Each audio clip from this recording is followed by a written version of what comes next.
My name is Brandon Formby, and I am the urban affairs reporter for the Texas Tribune. And we have a pretty good panel today, good panelists. We're going to be talking about the high-speed rail project between Dallas and Houston. It's a project that's gotten a lot of buzz, a lot of attention, has a lot of interest around it from both sides. I'm joined here today by Kyle Workman, who is president of the Texans Against High-Speed Rail. He's also a construction consultant and a member of the advisory committee for Texas Homeschool Coalition. And then right next to him is Grimes County Judge Ben Lehman, who is serving his first term as county judge. He's also chairman of Texans Against High-Speed Rail, and he's a board member on the Brazos Valley Council of Governments, which is the MPO. Regional planning. Regional planning. And then Tim Keith, who is CEO of Texas Central. He's a former chief investment officer for HKS Capital Advisors. And then we have Harris County Commissioner Jack Cagle, who's serving his second term. And he's also an attorney and a former judge. And I'll just kind of get started. The kind that did the robes. I'm sorry? The kind with the robes and the gavel. I like that myself. That's what I have. So I'll start with y'all on the end, and so kind of tell us how this project could benefit Texas. Sure, I'll start and then Commissioner can take over, but from a very big perspective, I view Texas Central as bringing an economic opportunity to the state of Texas, protecting its economic future. We have four, actually more than that, of the largest cities in America in our state, and we have a very large population that's growing. We've outpaced growth in per capita income and in population and employment over the United States as a whole. And so the good news is we're growing, and we have been growing, and we're going to continue to grow. And my view is we need to innovate infrastructure to meet that growth and protect the opportunity to move goods and people and transfer ideas throughout Texas. My basic premise is that functioning infrastructure drives economies. And our roads are terrific, our port is terrific, but we have more volume coming, more people, more jobs, and more freight. And the opportunity that Texas Central presents is options for Texans to move from North and South Texas to the opposite markets and join up two of the largest economies and fastest growing economies in the country. And so we're bringing what I think is an opportunity for Texans for choice and quality travel, as well as protecting economic future of Texas. Like Mr. Workman, I'm a homeschooler as well. And so I view many of my decisions on how will this benefit my kids, my grandkids, and the development of the region that I have the responsibility of serving. As the County Commissioner of Precinct 4, which has almost 1.3 million people in it right now, and our area is anticipated to double in its population in the next 15 years. We hear about these growth stats. Much of that will be localized in the area that I have the privilege of serving. I've come out in favor of the high-speed rail for three primary reasons, one of which is economic development.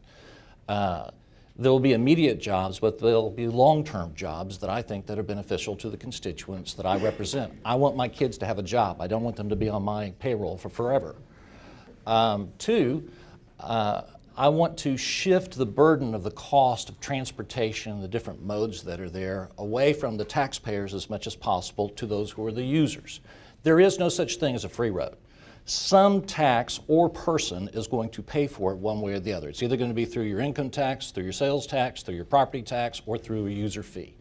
And I like the concept of private enterprise paying for this project to provide transportation. And then the third thing is quality of life. We have such interconnectivity now between Harris County and Dallas and those regions that are in between, that allowing us to get back and forth so that folks can leave their home in the morning, go do that business meeting in the afternoon, and be home with their families and sleep in their own bed at night. That is a good quality of life option that I like to see that's available. So those are my three primary reasons why I'm supportive. And I know this is also kind of pitched as a way for Texas to get, a transportation system essentially for free, to have a private company, build it without using limited taxpayer resources. You both are very opposed to the project. Why is that? If I'll start. Sure. First of all, I'd like to talk about the quality of life. I respectfully disagree that the quality of life in Houston is worth sacrificing the quality of life for the rural folks that are going to be affected. And that's something that, we have to protect our Texas way of life and those people that choose to live in the rural areas. And we can't sacrifice that for the urban areas. The other thing that I'd like to point out is this is the big idea that they keep talking about. The problem that we have is big ideas have big details, and those big details need to be worked out. And right now, we just don't have all those details. So it's really difficult for anybody to get behind it without understanding exactly what we're looking at. And I think when we talk about transportation, we know who's primarily in the business of transportation, and that's TxDOT. And we ought to have TxDOT at a minimum coming out and making a case why this particular project needs to be part of the overall transportation system. I don't think it's a good idea to just allow a private company to decide on their own what they think is the best for Texas as far as transportation systems go. I mean, there's a myriad of different opportunities that we have to talk about our opposition, but in this particular case, I'd like to just speak to those at the beginning here and let Judge Lamont. Sure. Well, the state of Texas has set up a system that transportation planning it gets fulfilled in, and that includes metropolitan planning organizations, regional planning organizations. It includes your local county governments by authority, by statute, have general authority over the maintenance and construction of roads of those counties. So the issue as it relates to this audience is actually with transportation planning. There are other issues, eminent domain and financial feasibility outside of that, but when it comes to transportation planning, what we have here is a complete circumvention of the normal process that should occur. And we have, basically we have our Brazos Valley Council of Governments and the Hot Cog as well have both voted in opposition of this project. There's been little to no interaction between the 8 counties in the corridor. Because as you can imagine, a 25-foot solid earthen wall that's cutting a county in half has serious implications for the long-term infrastructure of that county. I understand there are some bridge structures that may occur in the north end and the south end of this project that would allow for vehicles and such to go through. And I understand on the solid earthen berm there will be culverts that allow for vehicles to pass through for existing infrastructure. But say for a county like mine, we're on the verge of explosion in population and growth. We have major infrastructure projects. By TxDOT has a state highway coming through that will greatly change our proximity to Houston. And so who is going to bear the cost of getting across new roads or expanding an existing road that maybe have 30 feet width of right-of-way right now, or 60 feet, and it needs to go to 120 feet? Those are very serious. As we all in here are parts of planning organizations to a large degree, imagine trying to plan for that when you don't know where it's going to go exactly, when you have little communication from the opposite side, explaining what this structure will look like in your county. So, I mean, there are just a ton of issues that have to be discussed and understood from a transportation planning perspective. Mr. Heath, you kind of made a face when he talked about the berms cutting counties in half. Did you want to? Yeah, the perspective we bring is one in trying to partner with the communities that we're going to interact with. And we have been listening. We sat in your office for a couple hours and you showed us where in your county you thought the viaducts were most important, and we've adjusted our plans. We're listening to you and to other elected officials that will sit and meet with us. We're going through a process that's run by the Federal Railroad Administration that involves a very lengthy environmental assessment of multiple alternative routes. As we get a preferred alignment that will come out in a draft statement from the Federal Railroad Administration in the near future, then we can sit down and talk very specifically about existing roads. Counties have varying degrees of future plans for roads. We want to sit down and talk about what plans exist on the books what plans you expect to have, and then look at ways we can provide for, because I'm going to be a leader of a transportation company, and I'm interested in letting people move easily and quickly throughout their communities. It's counter to my purpose to restrict access for people to public roads or to their personal property. So it's a matter of time and process, and there is a long process, and we have a lot of people working on it, and we do seek to interact with county officials, and we have success in your county. You met with us, and some of your team have met with us. Other county judges and other teams have denied those requests so far. Yeah, I'd just like to respond to that. As a planning organization, you want to be on the front end of these options and have input on the front end, not on the tail end. So after an EIS comes out, the result of that is the final route. So what he's suggesting there is after the EIS comes out, that's when we'll get with you once the route's been determined. But clearly that's not a feasible way to engage with a transportation planning organization. And to respond to the meeting we had, to follow up on that, I suggested that we get together and we actually start putting down in writing exactly what the issues are, and they never came back. From kind of a big or a high level perspective, it seems like a lot of this comes down to a clash between two things that Texans are very passionate about, and that's private land rights, landowner rights, and being friendly to businesses. Is there any room for compromise on this? I mean, do y'all see, at any point or any path forward for y'all to somehow come to agreement on how to move forward with this without, a lawsuit or the legislature coming down on one of your sides versus the other? I think the proper path forward, if you're looking at me, so I didn't know if you were addressing me. I couldn't tell if you were looking at me. Go ahead. Okay. No, go.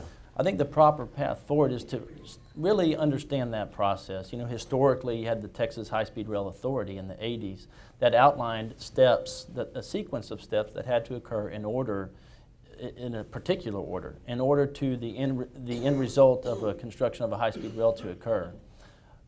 Something of that nature needs to happen to where the state has a lot of say and input, and the local communities have a lot of say and input on what the feasibility, on what this project would look like if it did get constructed, and on the front end, understand, does it justify the use of eminent domain, and is it financially feasible? Basically, you have a situation by their own admission about a month ago in a public forum like this, Mr. Travis Kelly stated that it was not a primary objective of this project to reduce congestion in the urban areas. We heard earlier Governor Abbott's directive towards the TxDOT is to address congestion in the state of Texas on a broad level. We all know that the congestion is not in Buffalo, Texas. It's in Houston and Dallas. And this project, if we're going to employ a technology that costs tens of billions of dollars and is so impacting to the local communities, it's important that it actually addresses a problem. I'd like to respond in two parts, one of which is, Judge, you waved the hand to the left and said the they. I'm not I with... apologize. Texas Central Partners. I'm not with the Texas Central Partners. I, like you, am an independent elected official. Now, like you, I've taken a position on this issue for a couple of reasons, but I'd like to talk directly about the condemnation matter for just a moment, the eminent domain. I had the privilege of serving as one of 4 judges that handled all the condemnation cases in Harris County for a while. And a lot of folks are not aware of how actually a community has a leg up when someone wants to condemn. First of all, your elected judges, county court at law judges, when you have them, that locally elected judge in that county first appoints 3 neighbors of whoever it is whose property is seeking to be condemned. They have to be a landowner in that county. So your local elected judge appoints 3 people who own real estate in that county, and they come up with a number.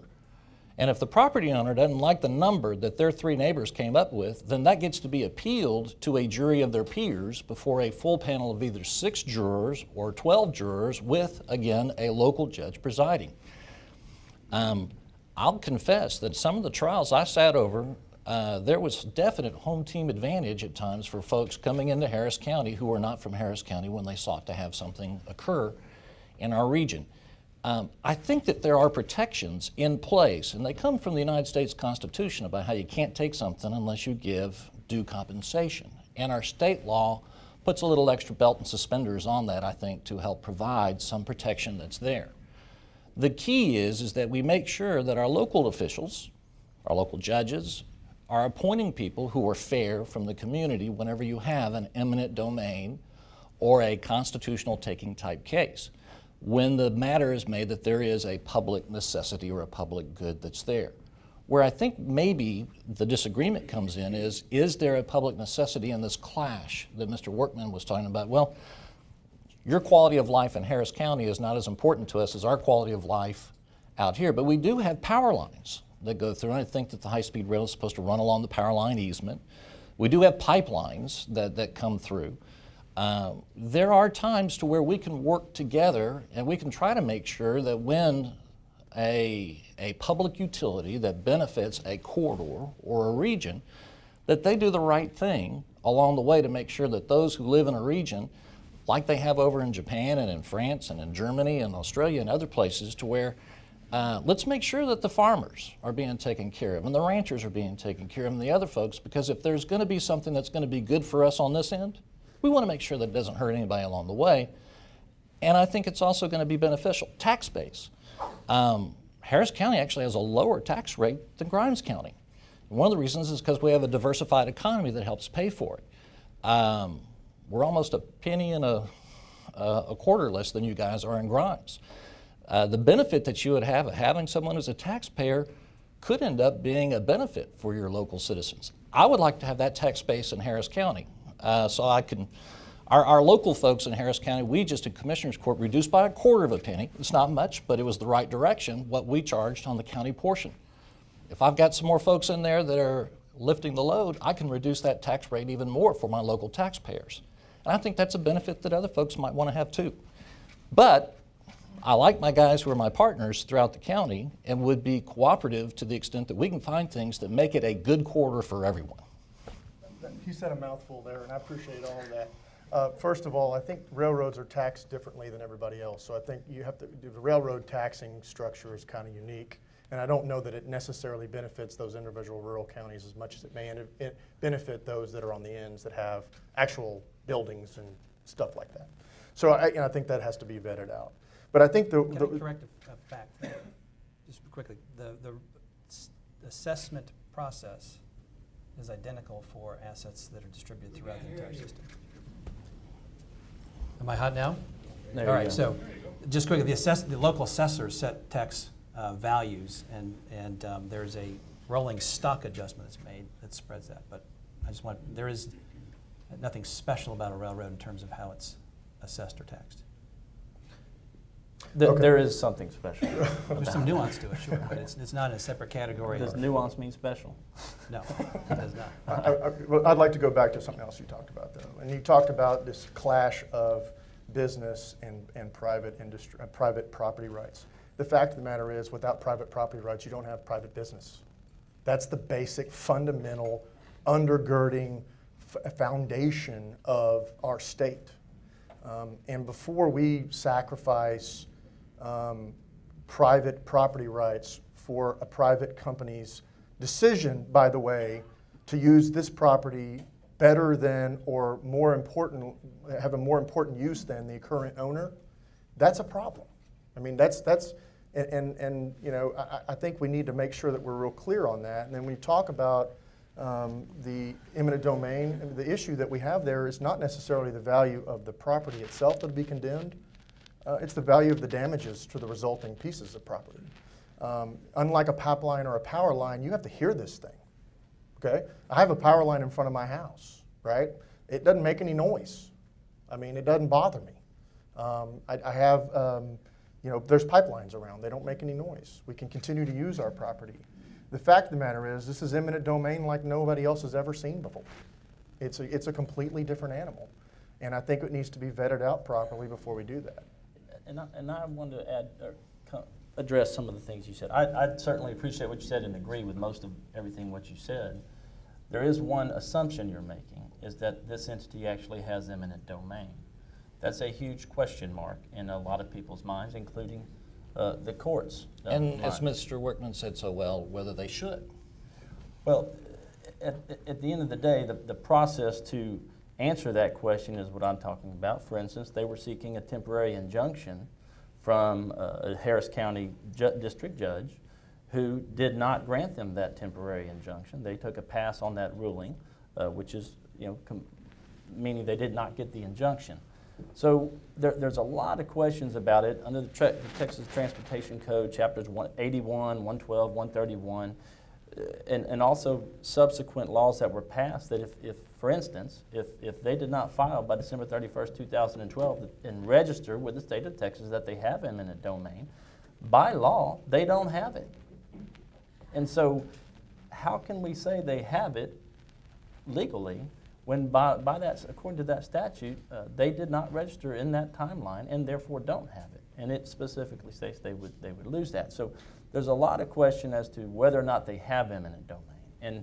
And that was 1 out of 40 individuals that Texas Central Partners has sued, or more than 40, seeking to get on their land. And I think there's a serious sequence of events that's out of order here, that from a transportation planning, from an elected official perspective, we have to look out for the private property rights of our citizens, and whether you're against it or for it is aside from the question, what is the proper sequence of events that need to happen? And that's the big concern from transportation planning. So I think the eminent domain topic is now prime for me to speak. We've heard from 3 others, and I'm the primary focal point. Texas Central is. The state of Texas set up its laws and constitution in the way it has, and it provides an entrepreneurial opportunity for business to do well in Texas. The state legislature understands that public good can often outweigh and overwhelm the benefits of a certain individual. Eminent domain was created for that purpose.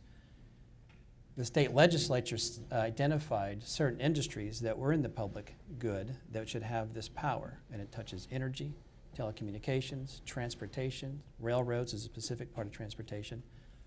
That has been set up. That exists. Under the Transportation Code, we are a railroad. As a leader of a company bringing Texans a better choice of their mobility, I want to meet with every landowner, talk about their property, talk about our system, negotiate a private purchase for their property.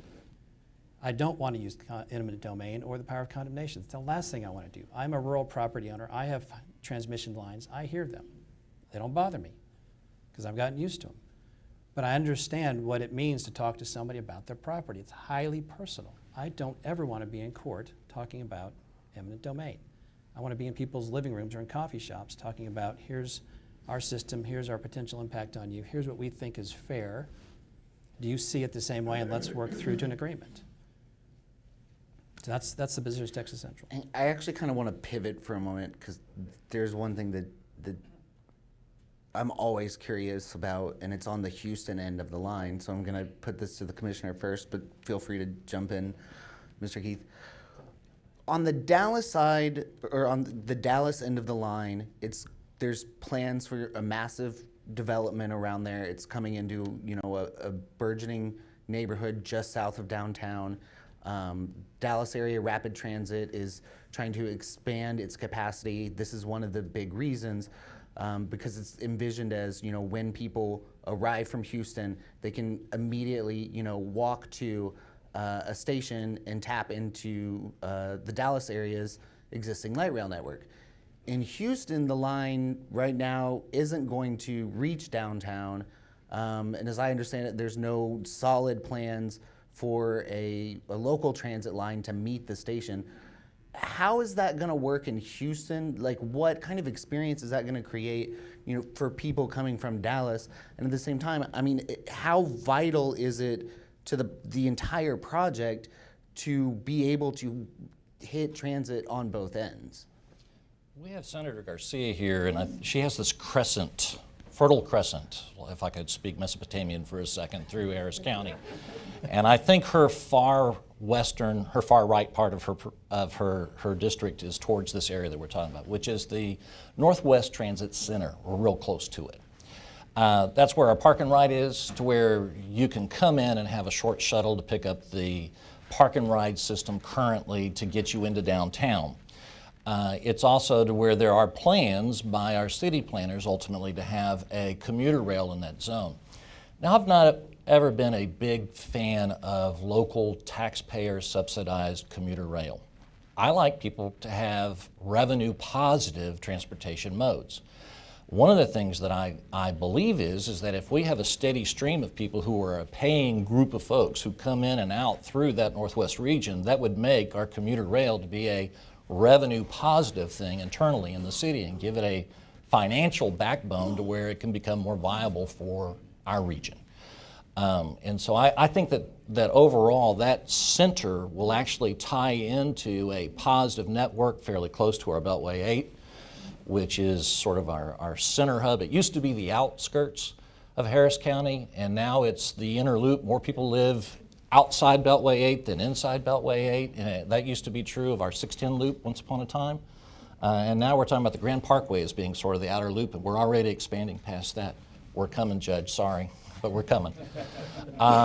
And so to that extent, although not all of the plans have been decided because you have to go through this whole process, I think that the discussion needs to be, is this a good thing if we work out the details, or is it a bad thing? One of the struggles that I have as an elected official is so many times I'll have someone says, well, give me the full, final, thought-out process and then let us pick it apart. But I want to be a part of the process, and so before you begin the very first step, Senator Williams, you know what I'm talking about here.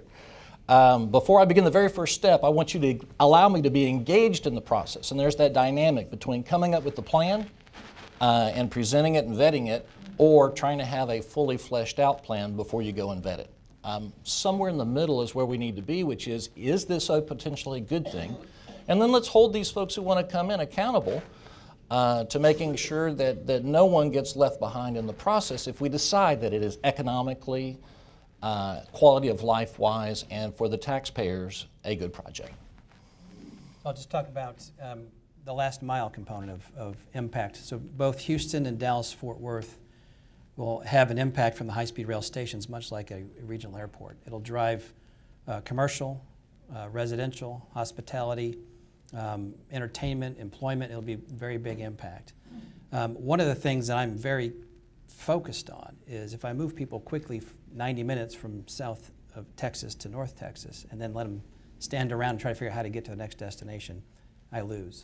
So it is about connectivity, both with Metro. One of the reasons we're focused near the Northwest Transit Center is because it is a major hub for transportation into downtown and other areas of Houston. Houston is a multinodal economic engine, so there is no central. Say that 3 times quickly. Yes, exactly. That's why I enunciated. So there's many places where employment is concentrated, not just in the CBD. So we have to serve all Houstonians and maximize ridership by locating in a place where we can do that, and that will drive economic development, and in this particular area, we think a very positive shift in development patterns. And in that area, right now, it's one of our areas in Harris County that could use an economic boost. And I know that I have a friend from Jersey Village. There are a number of folks who would love to have that location shifted a little bit closer to their neighborhood so they could have that economic boost, obviously, where the stations are. And the first plan for this is to have only one stop, but when you go to the other countries to where they have a high-speed rail component, it's like the old Wild West. You know, they first did the big connection and then all the little towns along the way had their stops. There'll be multiple stops years from now when my grandkids are looking for jobs.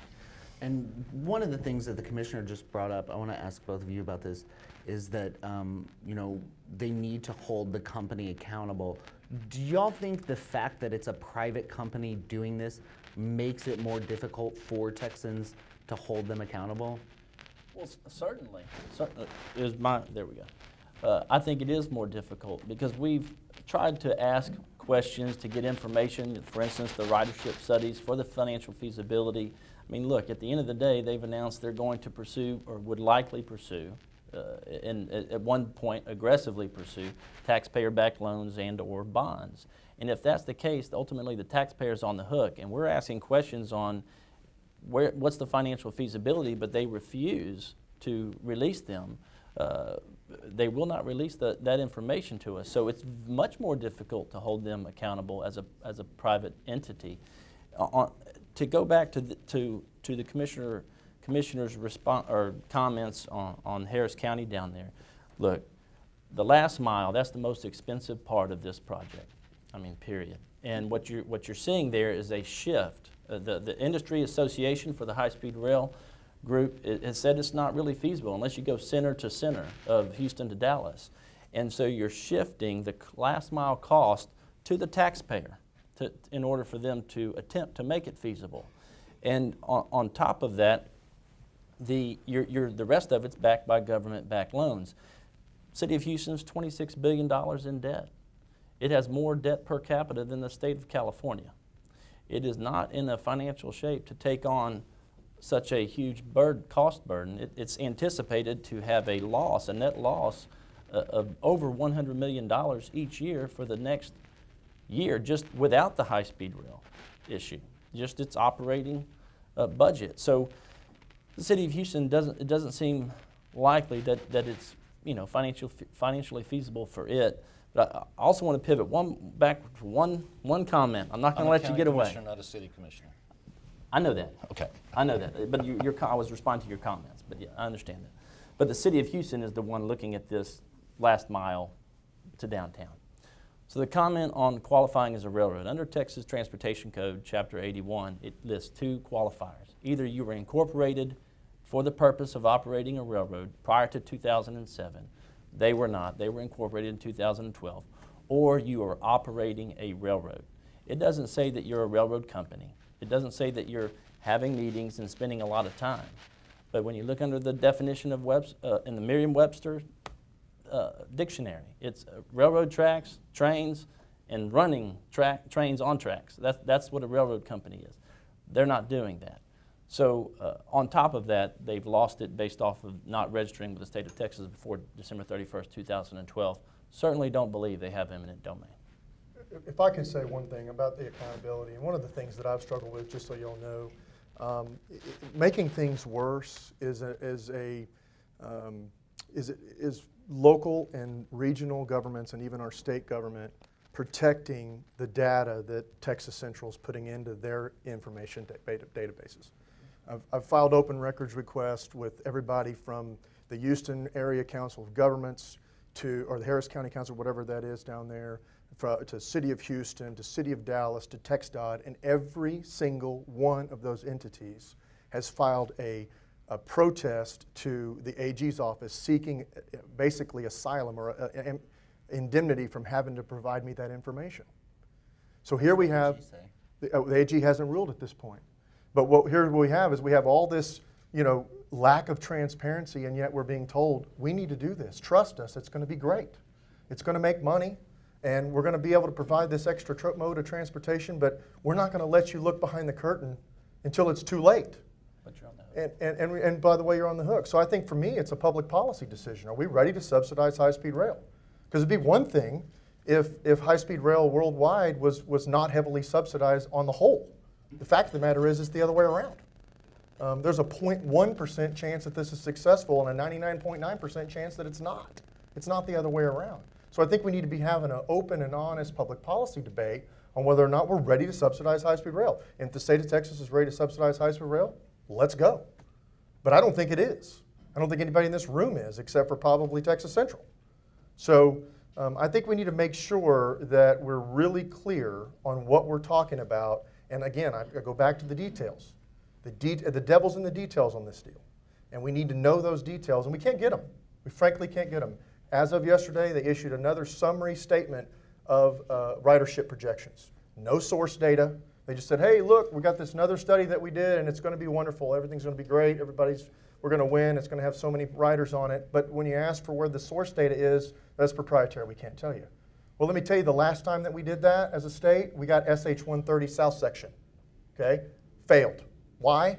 Ridership projections were proprietary. Why were they proprietary? Because they didn't work.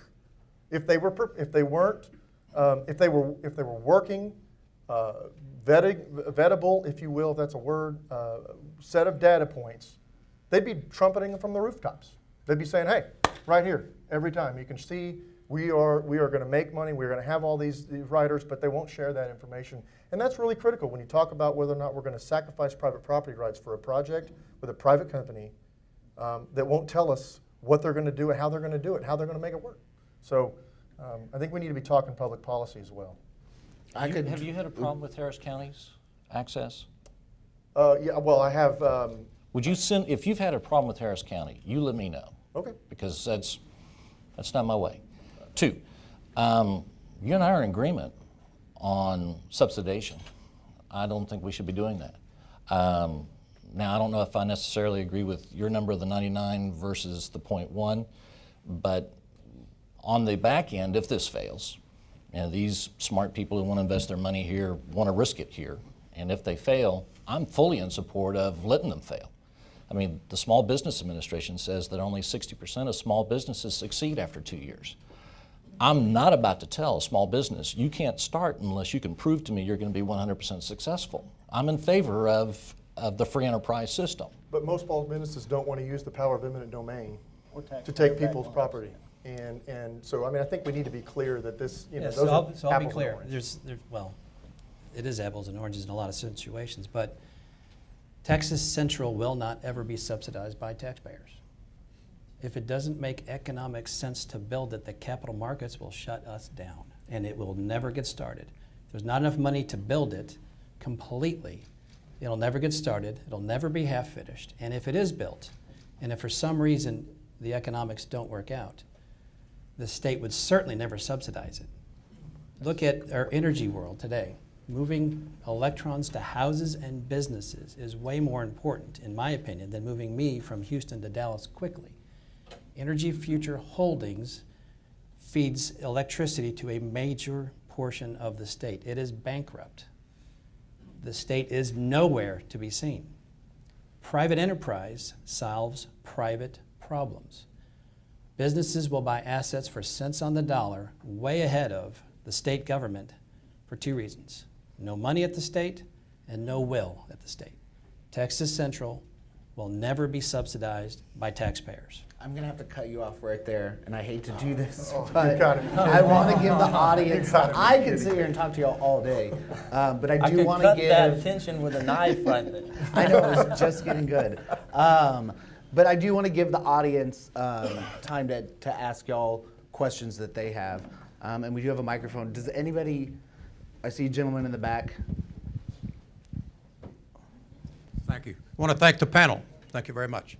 Also, has everybody read this? It was put out by Texas Central. It's got 5 bullet points. It's got a word on here that scares me to death. Affordable. The last time I heard the word affordable was by a United States congressman. It was about a bill they passed called Affordable Care Act. Until and unless you're prepared to put forward, and I would invest in you. Show me where you're going to make this thing work. You're never going to tax us. I'll invest with you. I think this is bogus. Do you have a personally. question for them? Yeah. Will you show me the data that shows it's going to be affordable?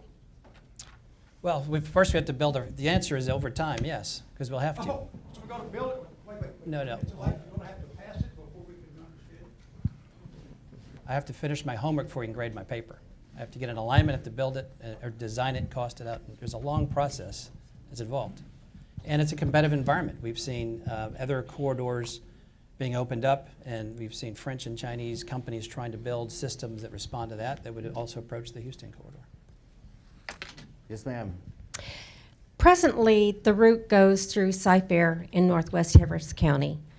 It is a football throw from 3 large high schools, 3 elementary and middle schools. How are you going to make sure that 18,000 children will be safe now and in the future? And I know your environmental impact studies are not out yet. I've already checked. And I've been asking a number of questions. I am the person asking for the Jersey Village Forum, and you declined to participate. So now I'm asking, what data do you have for the people living next to this that it is safe, it will be sustainable, and it will not harm the environment? A lot of questions in there. So the school children, everybody's heart goes out to school children. we will absolutely operate in a safe environment, and the approach into Houston is going to be elevated the entire distance coming in from Jersey Village down to Northwest Transit Center. There'll be no ed-grade interaction anywhere in the system with school buses, with kids crossing school or streets to get to school, families taking kids to their carpool. It'll be completely isolated and unavailable for children to interact with the system. Same with any other passenger in a vehicle in Northwest Houston. I can't answer all those questions, but I asked the same ones early on. And I wanted to know how many fatalities did they have in Japan on their similar system? And in 50 years, they've had 0. No fatalities in 50 years. That was very important for me when I was doing my homework in the beginning stages to make sure that this was going to be safe. Now, there are a lot of questions I still have, and I want to make sure that these guys, if they come our way, are going to make sure that we are taken care of, because we're in the planning stage, we're not in the completion stage. And the planning stage is where you get your ideas out and you want to make sure everything's okay. But safety is critical. The model over there that we have, we talk about it being a train, and for us a train is 2 cars that come together, they stop and loop around each other. We have a great representative of Union Pacific here today. This is more like 2 sets of electric buses that are on opposite sides. Each one has their own direction that they go so that they don't cross in the middle. They keep their own lines. I know that Union Pacific and other railroads these days effectively do the same thing so they can keep their traffic rolling. But this is not how we think of a traditional rail. It's more like 2 electric buses running side by side, one going north and one going south. Can I answer part of that question? I can let you know that Texas Central Partners is very adamant about no TSA involvement on this. No pre-screening getting onto this high-speed rail facility to ensure that there are no weapons or anything that could be catastrophic to the rail line. That's in spite of at the federal level, they are initiating efforts to try to implement TSA on all passenger rail. I think obviously that would affect the travel time significantly, or the door-to-door travel time for the project. So, Yes, sir. So, like, Texas has a pretty high rate of like highway accidents and highway deaths on highways. So can you talk about how this would maybe be a safer route, like for students like myself to get home and back to school? Are you directing the question to anybody on the panel? Because I definitely have a comment. okay, sure. I think it's important to understand that there are technologies out there that are much more effective at reducing accidents in traffic. And specifically, we heard about it earlier, the autonomous vehicle. That's a real technology that is actually out there. We had, recently I saw it reported, there was an 18-wheeler, a driverless vehicle, making its first commercial delivery just this past week. That is the goal in Europe. They have the goal there through autonomous vehicles to reduce traffic deaths by 100%. That is their actual goal, what they think they can achieve.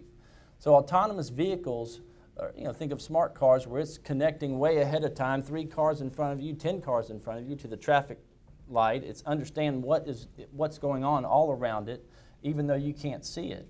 That's a real technology that actually reduces the traffic deaths. And this technology, I don't think it really does, because once you get off of the train, you have to get onto a taxi, onto a rent-a-car, and still have to get on that local urban area that is where the congestion is and most of the accidents are, in order to get to your final destination. So it's not actually removing much traffic time from behind the wheel. And all of that with autonomous cars will be done on existing infrastructure. Yeah. Doesn't require any major infrastructure investment. And with that, we're out of time. But I want to say thank you to the Perfect. to the panelists. Thank y'all very much for being here. I do wish we had more time. Like I said, this is something I could talk about and ask y'all about pretty much all day. All day. So thank y'all very much. Thank you, Thank Brandon. you. Appreciate it.